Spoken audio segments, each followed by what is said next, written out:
Greetings. It's August 12th, 2015. 30 years ago today, this day, August 12th was a Monday.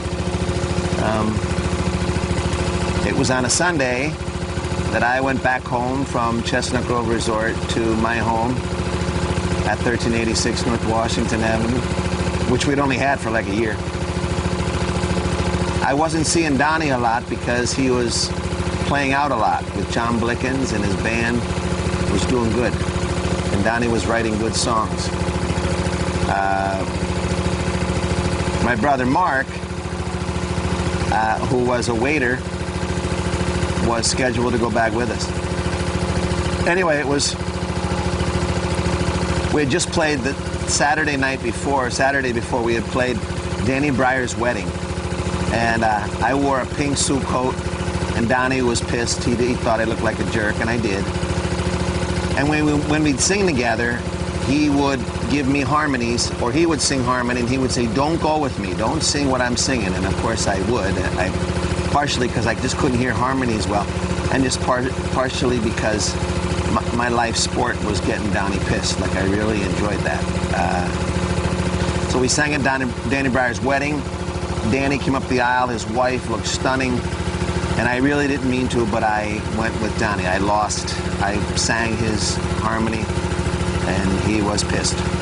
And so we went out Saturday night over to Gavin's. I tried to make it a little bit better. I think Ned showed up.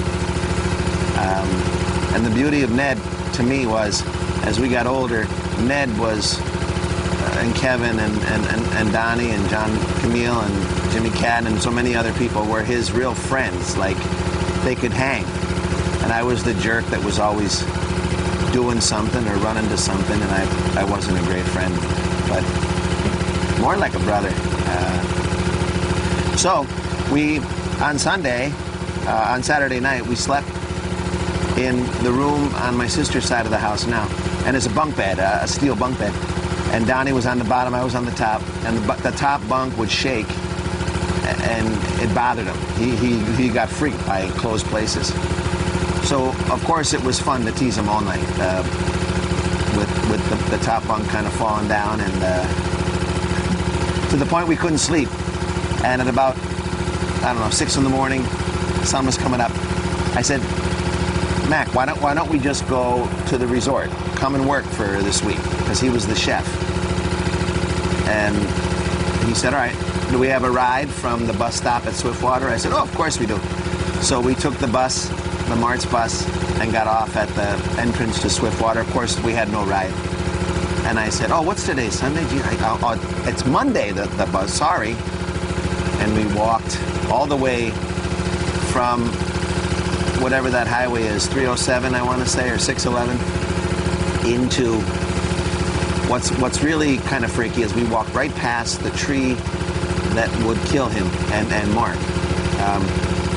And people called it like the Widowmaker, the cemetery tree, because there was marks on it from cars that would make the turn coming up from the Swiftwater Inn. And so we got to the resort. He was off for Sunday. Mark was supposed to come on Monday, and I had to do the horse races on Sunday night. And I was doing the horse races, which are these wooden horses, and people bet on them. And it gets pretty chaotic. And in the middle of chaos, Donnie kept coming from our house right up onto the stage. And I said, "Donnie, what do you want?" There's ghosts at the house. It's freaky. It's scary. Like 3 or 4 times, and I got really pissed. And finally, I packed everything up and I went back to the house. And Donnie said, "Just listen, you can hear them." And I laughed and I said, we need weapons, of course, to kill the ghosts. And we found 2 old lamps in the house, took the tops off, and these were our weapons. And to me, it was hilarious. I was also tired. And I could hear under the house someone say, "Hey, boss." And that's the only person in my life that called me boss was my brother Mark. "Hey, boss."